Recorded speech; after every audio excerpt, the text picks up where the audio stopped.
Good morning, my dear students. In this video clip, I want to discuss about that is latent heat, and one more point, that is a melting point and boiling point. How the pressure effect on the melting point and the boiling point. Already in the previous video clip, I have discussed about change of the state of the matter. It is one of the effects of the heat. There are different effects of heat. Now first one is when an amount of heat energy is given to the body, what happens? There is a change in the internal energy. Second one is there is a change in the temperature. Second effect. Suppose you supply the heat energy, temperature of the body is gone, increases. When you remove that one, remove the heat energy, temperature of the body decreases. Third one is expansion of the material, or you said to be matter, expansion, expand agutta. Linear expansion, superficial expansion, cubical expansion anta ನಾವು ತೋಳ್ತೇವೆ. Expansion takes place in the case of solid, in the case of liquid, and also in the case of gas. And you come to the point, change the state. This is the another effect. Some other effects are there. The resistance, according to that electricity, current electricity, the resistance variation ಆಗುತ್ತೆ. Temperature ನಾವು heat energy ಕೊಡೋದ್ರಿಂದ ಅದು ಬೇರೆ. ಅಲ್ಲಿ ಬೈಮೆಟಾಲಿಕ್ strip thermometer ಅಂತ ಬರ್ತದೆ. ಅಲ್ಲಿ temperature change ಆದಾಗ ಅದೆಲ್ಲ ಚೇಂಜ್ ಆಗಿಬಿಟ್ಟು ಟೆಂಪ್ರೇಚರ್ ಮೆಜರ್ ಮಾಡ್ತವೆ. That's different effects. ಇಲ್ಲಿರೋದು ಇವು 4 ಮಾತ್ರ. ಇವಾಗ ಇಲ್ಲಿ ಚೇಂಜ್ ದ ಸ್ಟೇಟ್ ಅಂತ when you supply the heat energy, there is a change in the state of matter. Solid state ಇದ್ದು ಲಿಕ್ವಿಡ್ ಸ್ಟೇಟಿಗೆ ಬರುತ್ತೆ. ಲಿಕ್ವಿಡ್ ಸ್ಟೇಟಿಗೆ ಇರೋದು ವೇಪರ್ ಸ್ಟೇಟ್ ಅಂತೇವೆ, ಅದು ಗ್ಯಾಸ್ ಸ್ಟೇಟಿಗೆ ಬರ್ತವೆ. ನಾವು ಹೀಟ್ ಎನರ್ಜಿ ಸಪ್ಲೈ ಮಾಡ್ದಂಗೆ ಸಾಲಿಡ್ ಸ್ಟೇಟ್ ಇದ್ದದ್ದು ಲಿಕ್ವಿಡ್ ಸ್ಟೇಟಿಗೆ ಬಂದರೆ ನಾವೇನಂತೀವಿ, the process of transfer the from solid state to the liquid state by absorbing the heat energy, that is called melting ಅಂತ. ಅದಕ್ಕೆ ಮೆಲ್ಟಿಂಗ್ ಅಂತ ಹೇಳ್ತೀವಿ ನಾವು. And there is a change in the state of the liquid to the gaseous state or vapor state by absorbing the heat energy. This process is called that is vaporization ಅಂತ ಹೇಳ್ತೀವಿ. ನಾವೇನು ಹೇಳ್ತೀವಿ, ವೆಪರೈಜೇಷನ್ ಅಂತ ಹೇಳ್ತೀವಿ ನಾವು. ಸಪೋಸ್ ರಿವರ್ಸ್ ಪ್ರೊಸೆಸ್ ಬಂದ್ರೆ, liquid to solid ಬಂದ್ರೆ ಇದಕ್ಕೆ ನಾವು ಫ್ರೀಸಿಂಗ್ ಅಂತೀವಿ ಅಥವಾ ಫ್ಯೂಸನ್ ಅಂತ ಹೇಳ್ತೀವಿ ನಾವು. ಸಪೋಸ್ ಗ್ಯಾಸಿಯಸ್ ಸ್ಟೇಟ್ಗೆ ಇದ್ದದ್ದು ರಿಟರ್ನ್ ಲಿಕ್ವಿಡ್ ಸ್ಟೇಟ್ ಬಂದರೆ ಇದಕ್ಕೆ ನಾವು ಕಂಡೆನ್ಸೇಷನ್ ಅಂತ ಹೇಳ್ತೀವಿ ನಾವು. ಇದು ಕಂಡೆನ್ಸೇಷನ್. ನಾವು ಹೀಟ್ ಎನರ್ಜಿ ಸಪ್ಲೈ ಮಾಡ್ದಂಗೆ ಅದು ಏನಾಗುತ್ತೆ ಅಂತಂದ್ರೆ ಚೇಂಜ್ ಆಗುತ್ತೆ state. It is one of the effect of the heat. ಇದು ಒಂದು ಎಫೆಕ್ಟ್, ಹೀಟ್ದು ಒಂದು ಎಫೆಕ್ಟ್ ಅಂತ ನಾವು ತಗೊಳ್ತೇವೆ. The temperature at which the solid state is completely converted into liquid state by absorbing the heat energy, the temperature is called melting point. Usually ice ತೊಗೊಂಡ್ರೆ melting point 0 degree Celsius ಇರುತ್ತೆ. The temperature at which the liquid is completely converted into vapor, that is called a boiling point. Water boiling point to 100 degree Celsius. ಅದು 100 degree Celsius. ಇವಾಗಿಲ್ಲೇ main important ಬಂದುಬಿಟ್ಟು the effect of pressure on melting point. ಈಗ effect of pressure on melting point. Melting point pressure ಏನಾದರೂ effect ಮಾಡುತ್ತಾ? Yes, exactly. What happens? Pressure increase ಆದರೆ melting point decrease ಆಗುತ್ತೆ. The melting point of the material is decreases with the increase in the pressure. ಕಡಿಮೆ ಆಗ್ತದೆ. ಈಗ ನಾನೊಂದು example ತೊಗೊಳ್ತೇನೆ. ನಾನು ಇವಾಗಿಲ್ಲಿ ಒಂದು ಐಸ್ ರಾಡ್ ಇದು ಐಸ್ ರಾಡ್ ಸಪೋರ್ಟ್ ಕೊಟ್ಟಿದ್ದೀನಿ ಐಸ್ ರಾಡ್. ಒಂದು ಮೆಟಲ್ ರಿಂಗ್ ತೊಗೊಂಡು ಇಲ್ಲಿ ನೇತು ಹಾಕ್ರಿ, ಒಂದು ವೇಟ್ ನೇತು ಹಾಕ್ರಿ.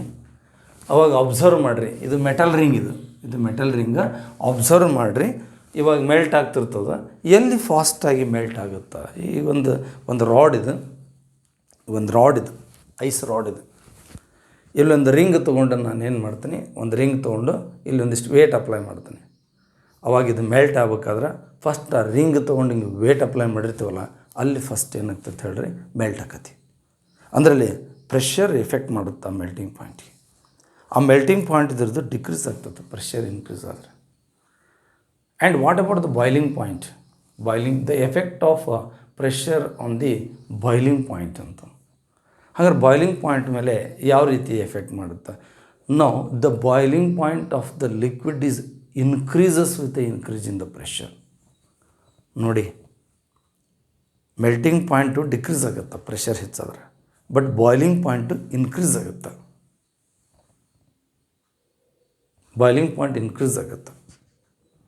ಬೆಸ್ಟ್ ಎಕ್ಸಾಂಪಲ್ ಡೈಲಿ ಲೈಫ್ನಾಗ ಅಬ್ಸರ್ವ್ ಮಾಡೋದು ಪ್ರೆಷರ್ ಕುಕ್ಕರ್. ಈಗ ಪ್ರೆಷರ್ ಕುಕ್ಕರ್ನಲ್ಲಿ ಬೇಗ ಯಾಕೆ ಅಡುಗೆ ತಯಾರಾಗುತ್ತೆ? ಬೇಯ್ತದ. Because the boiling point is increases. ಒಳಗೆ ಪ್ರೆಷರ್ ಇನ್ಕ್ರೀಸ್ ಆಗುತ್ತೆ, ಅದಕ್ಕೆ ಪ್ರೆಷರ್ ಕುಕ್ಕರ್ ಅಂತ ಹೇಳ್ತಾನೆ. ಕಂಪ್ಲೀಟ್ ಕ್ಲೋಸ್ ಮಾಡಿಬಿಟ್ಟು ನೀವು ಅಕಸ್ಮಾತ್ ಹೀಟ್ ಎನರ್ಜಿ ಸಪ್ಲೈ ಮಾಡಿದರೆ ಅಲ್ಲೇ ಪ್ರೆಷರ್ ಹೆಚ್ಚಾಗುತ್ತೆ. ಪ್ರೆಷರ್ ಹೆಚ್ಚಾದ ತಕ್ಷಣ ಬಾಯ್ಲಿಂಗ್ ಪಾಯಿಂಟ್ ಏನಾಗುತ್ತೆ, ಇನ್ಕ್ರೀಸ್ ಆಗುತ್ತೆ. ಬಾಯ್ಲಿಂಗ್ ಪಾಯಿಂಟ್ ಇನ್ಕ್ರೀಸ್ ಆಗೋದ್ರಿಂದ ಬೇಗ ಬಾಯ್ಲ್ ಆಗುತ್ತೆ. Whatever you take the ingredient inside the pressure cooker, ಅದು ಏನಾಗುತ್ತೆ, ಬೇಗ ಬಾಯ್ಲ್ ಆಗುತ್ತೆ. ಎಲ್ಲಿ ನಾವು ಹೇಳಕತ್ತಿರೋದು ಪ್ರೆಷರ್ ಕುಕ್ಕರ್ ನೋಡಿ, it is one of the best example. The effect of the pressure on boiling point, the boiling point of the material which is increases with the increase in the pressure. Next you come to the point sublimation. Sublimation andre enu? Sublimation, the process of the material which is transferred or converted into directly vapor do not undergoing the liquid state. That is called sublimation. ಅದಕ್ಕೆ ನಾವೇನು sublimation ಅಂತ ಹೇಳ್ತೀವಿ. ಕೆಲವೊಂದು material liquid ಸ್ಟೇಟಿಗೆ ಬರದೇ ಡೈರೆಕ್ಟಾಗಿ vapour ಸ್ಟೇಟಿಗೆ ಹೋಗಿಬಿಡುತ್ತೆ. ಇದಕ್ಕೆ ನಾವೇನಂತೀವಿ, sublimation ಅಂತ ಹೇಳ್ತೀವಿ ನಾವು. The material which undergo the change the state from solid to directly gas state or vapour state without undergoing the liquid state, that material is called sublime. ನಾವು ಅದಕ್ಕೆ ಅಂತೀವಿ Sublime ಅಂತ ಹೇಳ್ತೀವಿ ನಾವು. ಸಬ್ಲೈಮ್ ಅಂತ. ಸಬ್ಲಿಮೇಷನ್ ಅಂದರೆ the process of to transfer or convert the solid state directly into vapour state or gas state without undergoing the liquid state. This is called sublimation. ಅದು sublimation ಅಂತ ಹೇಳ್ತಾರೆ. ಯಾವ ಒಂದು ಮಟೀರಿಯಲ್ ಆ ಥರ ಆಗುತ್ತಲ್ಲ ಅದಕ್ಕೆ ಸಬ್ಲೈಮ್ ಅಂತ. Example dry ice, solid carbon dioxide, iodine. ಇನ್ನೂ ಬೆಸ್ಟ್ ಈಸಿ ನಿಮಗೆ ಅರ್ಥ ಆಗೋದು ಅಂದರೆ ಕ್ಯಾಂಪರ್ ಮೀನ್ಸ್ ನಾವು ಕರ್ಪೂರ ಅಂತವಲ್ಲ, ಕ್ಯಾಂಪರ್. ಅದು ಏನು ಮಾಡುತ್ತೆ ಹೇಳ್ರಿ, ಜಸ್ಟ್ ನೀವು ಹೀಟ್ ಎನರ್ಜಿ ಕೊಟ್ಟ ತಕ್ಷಣ ಲಿಕ್ವಿಡ್ ಸ್ಟೇಟಿಗೆ ಹೋಗೋದಲ್ಲ, ಡೈರೆಕ್ಟ್ ವೇಪರ್ ಸ್ಟೇಟ್ ಗ್ಯಾಸ್ ಆಗಿಬಿಡ್ತದೆ. Best camphor this one. Yes, sublimation point. The temperature at which the material is completely converted into solid state to the directly gaseous state, the temperature is called sublimation point. ಅದಕ್ಕೇನಂತ ಹೇಳಿದ್ರು, sublimation point. Sublime, example and sublimation point. Sublimation point ಅಂತ ಬರುತ್ತೆ. ಇದೆಲ್ಲ ನಾವು discuss ಮಾಡಿರೋದು. When you supply the heat energy there is a change in the state of the material. ಆ ಒಂದು ವಿಚಾರದಲ್ಲಿ ಬರುತ್ತೆ. ನಾವು you come to the point latent heat. What is the meaning of latent heat? Latent means heat hidden ಗುಪ್ತೋಷ್ಣ ಅಂತ ಹೇಳೋದು.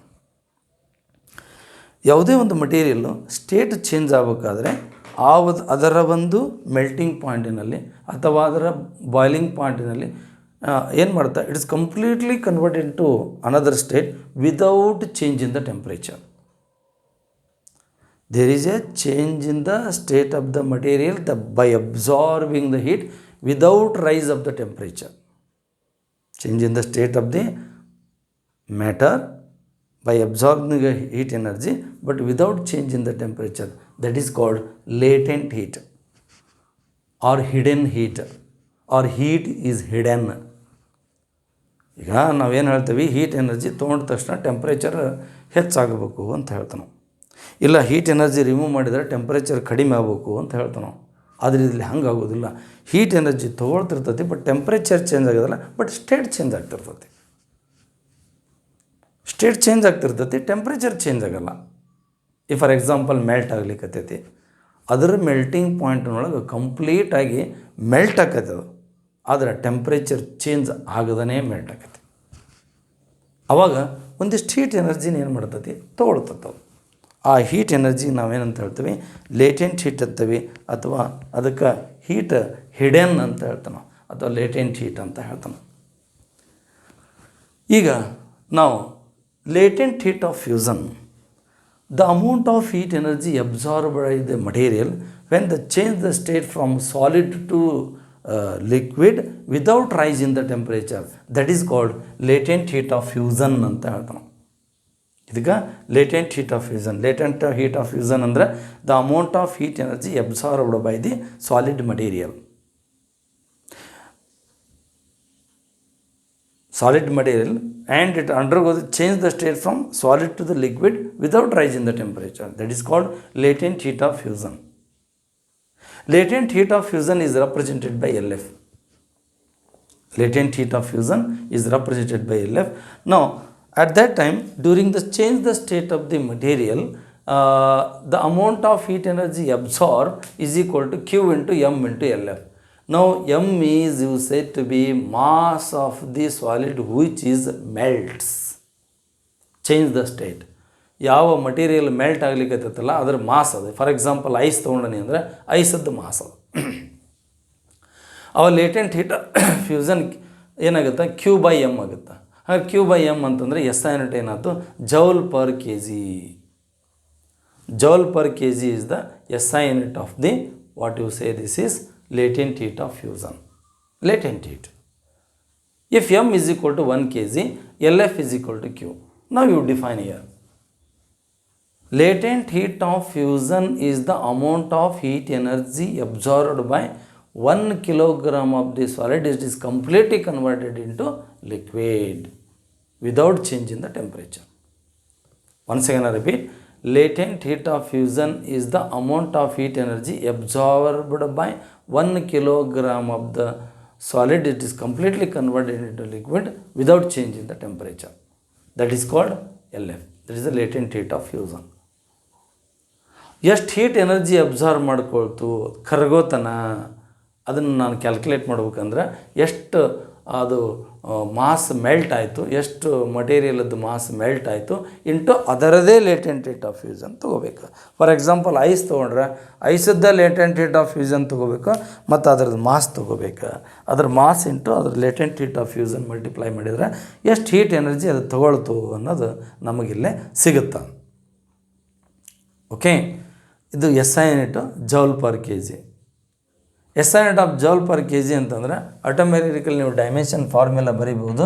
ಈಗ ಎನರ್ಜಿದು M⁻1 L⁻2 T⁻−2 ಅಂದರೆ ಡಿವೈಡೆಡ್ ಬೈ M ಅಂತಂದ್ರೆ ಆವಾಗ M⁻0 ಇದು 1 ಇದು M⁻0 L⁻2 T⁻−2 ಬರ್ತದೆ dimension formula joule per K ಜಿದು.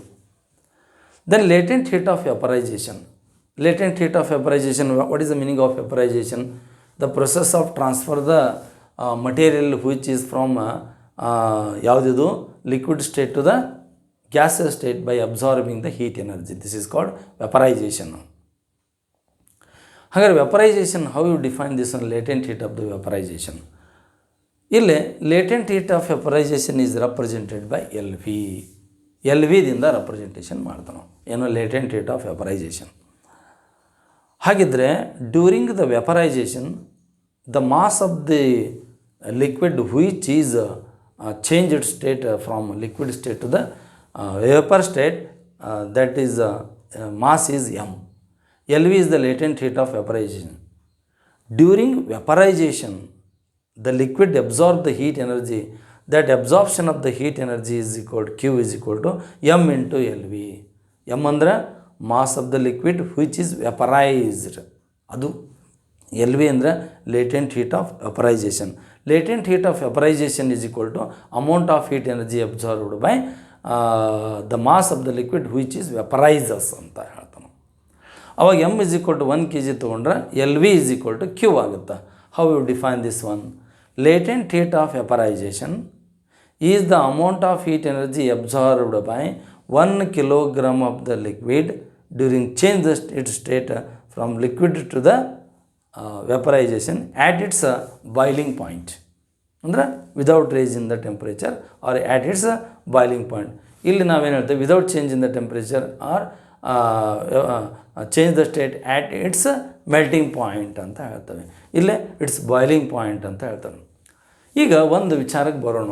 1 ಕಿಲೋಗ್ರಾಮ್ ಐಸ್ ಐತಪ್ಪ, ವಾಟರ್ ಅದಲ್ಲ, ಅದು ಆ್ಯಕ್ಚುಲಿ ಐಸ್ ಅಂದರೆ ವಾಟರ್ ಸಾಲಿಡ್ ಸ್ಟೇಟ್ ಬಂದಿರ್ತದೆ ಅಷ್ಟೆ. ಆಮೇಲೆ 1 kg ವಾಟರ್ ತೊಗೊಂಡು, 1 kg ವಾಟರ್ ತೊಗೊಂಡು, 1 kg ವಾಟರ್ ತೊಗೊಂಡು. ಹಾಗಾದ್ರೆ ಇದು ಸಾಲಿಡ್ ಇದ್ದಿದ್ದು ಲಿಕ್ವಿಡ್ ಆಗಲಿಕ್ಕೆ ಎಷ್ಟು ಹೀಟ್ ಎನರ್ಜಿ ತೊಗೋತತಿ? ಅದು ಲೇಟೆಂಟ್ ಹೀಟ್ ಆಫ್ ಫ್ಯೂಸನ್. ಇಲ್ಲೇ 1 kg ಲಿಕ್ವಿಡ್ ಇದ್ದಿದ್ದು ಕಂಪ್ಲೀಟ್ ವೆಪರೈಸ್ ಆಗಲಿಕ್ಕೆ ಎಷ್ಟು ಹೀಟ್ ಎನರ್ಜಿ ತೊಗೋತತಿ? ಅದು ಲೇಟೆಂಟ್ ಹೀಟ್ ಆಫ್ ವೆಪರೈಸೇಷನ್. ಇವು ಎರಡಕ್ಕೂ ಕಂಪ್ಯಾರಿಸನ್ ಮಾಡಿದ್ರೆ ವೆಪರೈಸ್ ಆಗುವಾಗ ಅದು ಜಾಸ್ತಿ ಹೀಟ್ ಎನರ್ಜಿ ತೊಗೊಳ್ತದೆ. ಅಂದ್ರೆ latent heat of vaporization is greater than latent heat of fusion ಇರುತ್ತೆ. ನಾವಿಲ್ಲೇನು ಮಾಡ್ತೀವಿ, ಒಂದು ಗ್ರಾಫ್ ಡ್ರಾ ಮಾಡ್ತಾನೆ. ಏನು ಗ್ರಾಫ್ ಅದು? ನಾವು ಇವು draw the graph what ever the amount of heat energy absorbed by the matter, draw along x-axis. Now its change in the temperature, draw along y-axis.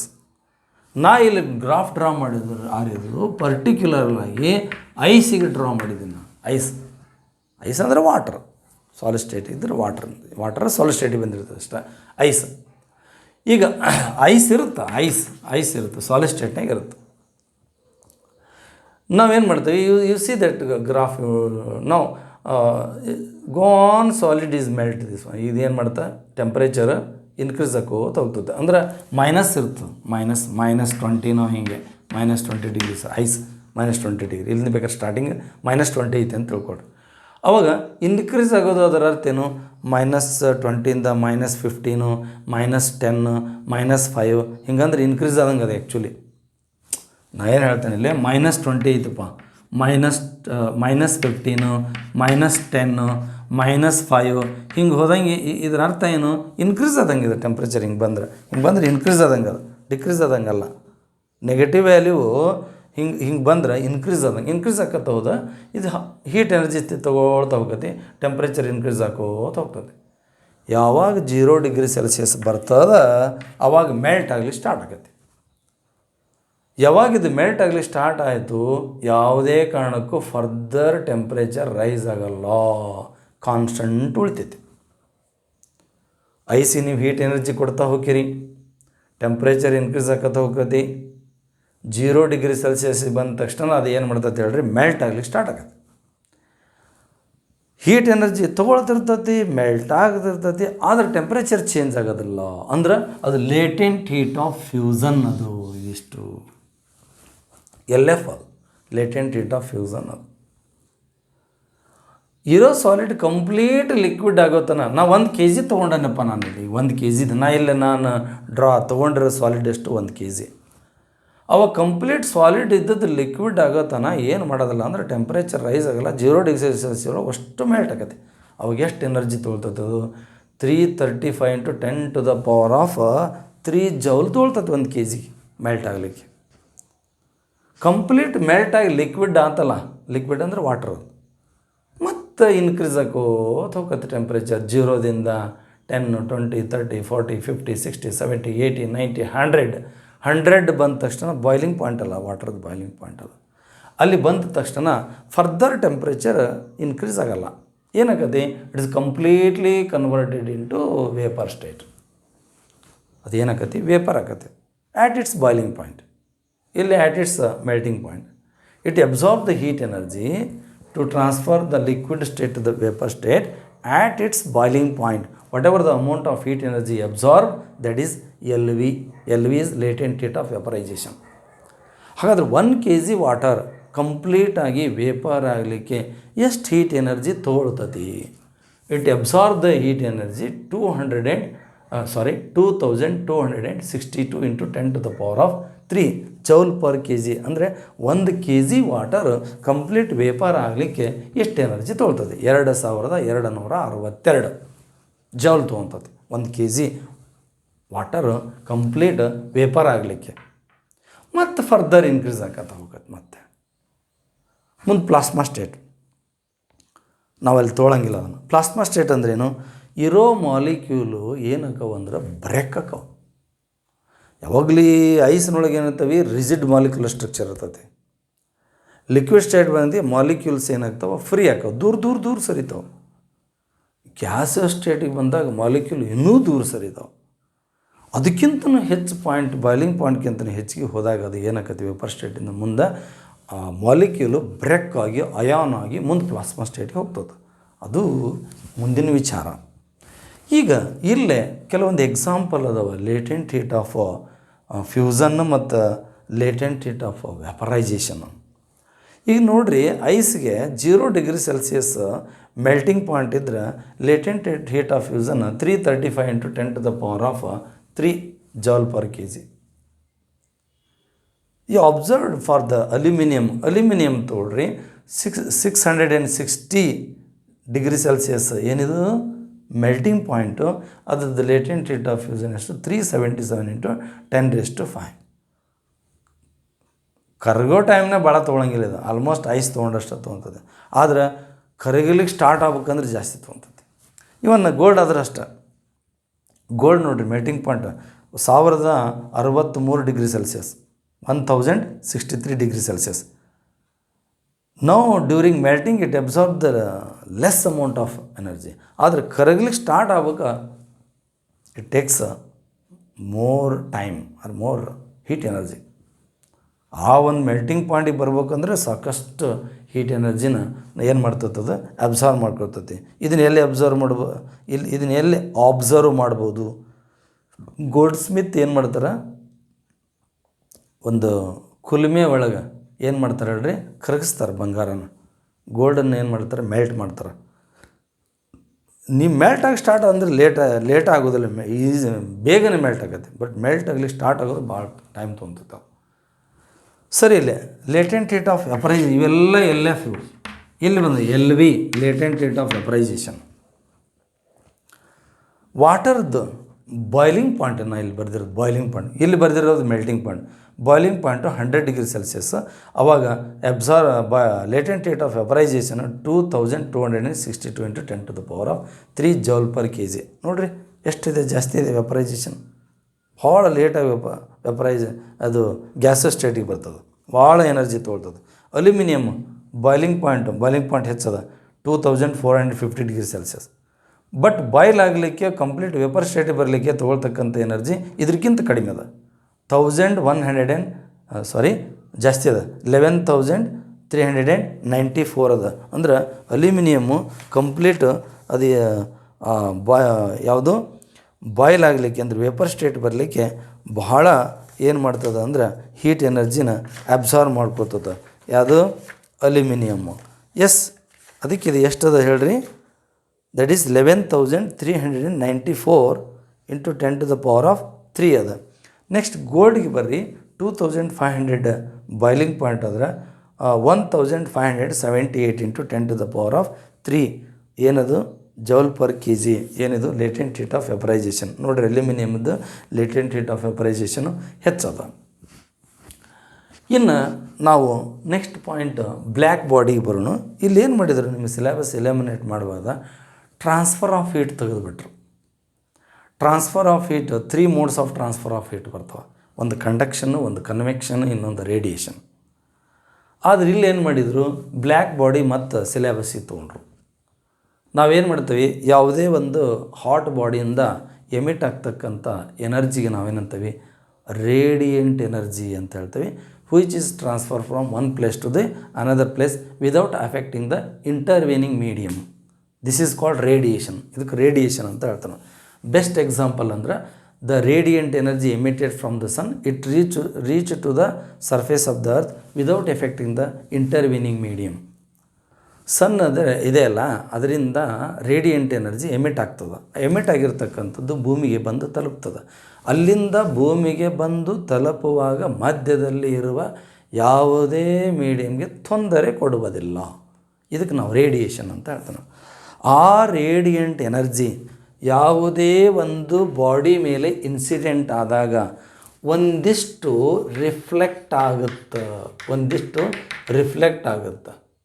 Reflection ಆಗುತ್ತೆ, ಒಂದಿಷ್ಟು ಅಬ್ಸಾರ್ಬ್ ಆಗುತ್ತೆ, ಒಂದಿಷ್ಟು transmit ಆಗುತ್ತೆ. ಟ್ರಾನ್ಸ್ಮಿಟ್ ಅಂದರೆ transfer ಆಗುತ್ತೆ.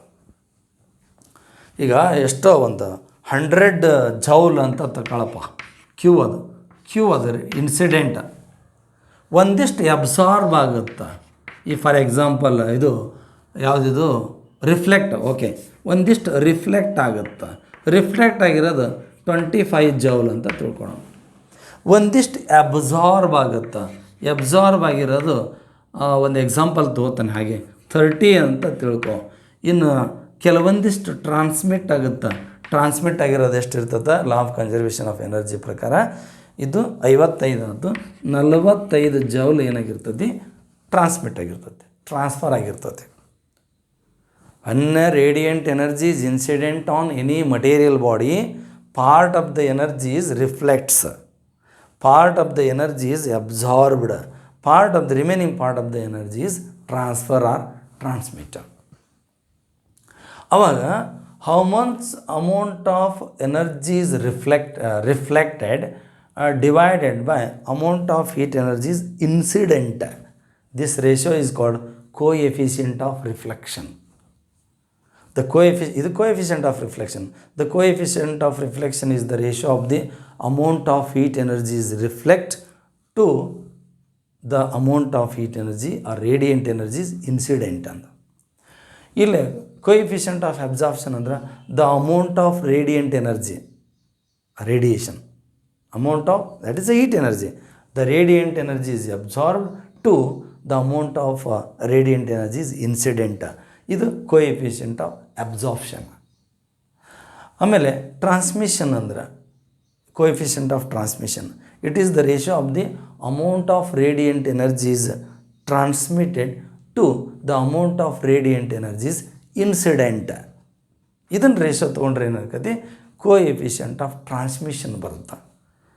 And sum of the coefficient of reflection, coefficient of absorption, coefficient of transmission is always equal to 1 for any type of material body. ಯಾವುದೇ ಒಂದು body ಮೇಲೆ ರೇಡಿಯಂಟ್ ಎನರ್ಜಿ ಇನ್ಸಿಡೆಂಟ್ ಆಗಿರ್ತದೆ ಅಂತಂದ್ರೆ ಈ coefficient of reflection, coefficient of absorption, coefficient of transmission ಮೂರು ಕೂಡಿಸಿದ್ರೆ 1 ಬರ್ತದೆ, equal to 1 ಬರ್ತದೆ ಡೆಫಿನೆಟ್ಲಿ. ನೀವು ಇದನ್ನು ಮಾಡ್ಕೊಂಡು ನೋಡ್ರಿ ಬೇಕಾರೆ. 25 ಡಿವೈಡೆಡ್ ಬೈ 100 ಮಾಡಿ 0.25 ಬರ್ತೈತಿ. 30 ಡಿವೈಡೆಡ್ ಬೈ 100 ಮಾಡಿರಿ 0.3 ಬರ್ತೈತಿ. 45 ಡಿವೈಡೆಡ್ ಬೈ 100 ಮಾಡಿ 0.45 ಬರ್ತೈತೆ. 0.25, 0.25, 0.25, 0.30, 0.45 ಅಷ್ಟನ್ನು ಕೂಡಿಸ್ರಿ 1 ಬರ್ತೈತಿ. ಇದು 5 5 0 1 4 1 4 5 5 5 10 1 1 ಬರುತ್ತೆ. ಈಗ if on a particular body there is no reflection, there is no transmission, whatever the radiant energy is incident on that material, it is completely absorbed by the material. Okay, this is called, that is the black body. ಅದಕ್ಕೆ ನಾವು black body ಅಂತಾನೆ. The body in which whatever the radiant energy is incident on it, it completely absorbed it. There is no reflection, there is no transmission.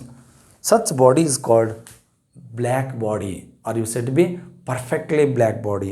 ಅಂದ್ರೆ ಇಲ್ಲಿ R 0 ಇರ್ತದೆ, T 0 ಇರ್ತದೆ. Radiant energy incident ಆದರೆ reflect ಆಗೋದಿಲ್ಲ, transmission ಆಗೋಲ್ಲ. It is completely absorb this one, absorb ಆಗುತ್ತೆ. A = 1 ಬರುತ್ತೆ. Then the body is said to be perfectly black body. Usually practically no one body is having the absorption coefficient is 1. It is approximately A is nearly equal to 0.99. It means equal to nearly 0.99. It means nearly is equal to 1 but not equal to 1. If it is equal to 1, the body is said to be perfectly black body. ಅದು ಅಕಸ್ಮಾತ್ 1 ಇತ್ತು ಅಂತಂದರೆ perfectly black body. But naturally ಯಾವುದು perfectly black body ಇಲ್ಲ. Lamp black ಅಂತವಲ್ಲ, ಅದು ನಾವು black ಬಾಡಿಗೆ ಹತ್ತಿರ ತೋರ್ತೇವೆ. Perfectly black body. Lamp black ಅಂದ್ರೇನು? ಕಾಡಿಗೆ ಅಂತಂದ್ರೇನು? ಈ ಚಿಮಣಿ ಬರ್ತದಲ್ಲ, ಚಿಮಣಿಯಿಂದ ಬಂದಿರತಕ್ಕಂಥದ್ದು ಮೇಲೊಂದು ಪ್ಲೇಟ್ ಹಿಡಿದ್ರೆ ಕಾರ್ಬನ್ ಡೆಪಾಸಿಟ್ ಆಗ್ತದೆ. ಇಲ್ಲಿ ಕಾರ್ಬನ್ ಶೇಖರಣೆ ಆಗ್ತದೆ. ಆ ಕಾರ್ಬನ್ ಇರ್ತದಲ್ಲ, ಅದಕ್ಕೆ ನಾವು ಲ್ಯಾಂಪ್ ಬ್ಲ್ಯಾಕ್ ಅಂತೇವೆ, ಕಾಡಿಗೆ ಅಂತ ನಾವು. ಓಕೆ. ಆಮೇಲೆ ಟೋಟಲ್ ರೇಡಿಯೇಷನ್ ಫೆರಿಸ್ ಮೀಟರ್ ಅಂತ ಇನ್ನೊಂದು ಬ್ಲ್ಯಾಕ್ ಬಾಡಿ ಬರ್ತೈತಿ. ಅದು ಯೂಸ್ವಲಿ ಪ್ರಾಕ್ಟಿಕಲಿ ಹೇಳಿರ್ತಕ್ಕಂಥದ್ದು this is about the black body. ಅದಕ್ಕೆ ರೇಡಿಯೇಷನ್ ತೆಗೆದು ಹಾಕಿಬಿಟ್ರೆ ನಿಮ್ಮದು ಎಲಿಮಿನೇಟ್ ಮಾಡಿದ್ರು. ರೇಡಿಯೇಷನ್ ಅಂದರೆ ಏನಂತ ಹೇಳಿಬಿಟ್ಟು ಬ್ಲ್ಯಾಕ್ ಬಾಡಿ ಹೇಳಬೇಕಾಯ್ತು. ಬಟ್ ಸಿಲೆಬಸ್ಗಿದೆ black body. Okay, thank you. ಈ ವಿಡಿಯೋ ಕ್ಲಿಪ್ನ ನಾನು ಹೇಳಿದೆ effects of pressure on melting point, effect of pressure on boiling point, sublimation point, latent heat of fusion, latent heat of vaporization, and the graphical representation of latent heat of vaporization, latent heat of fusion, and example, what is the meaning of black body, all these things. Okay, thank you.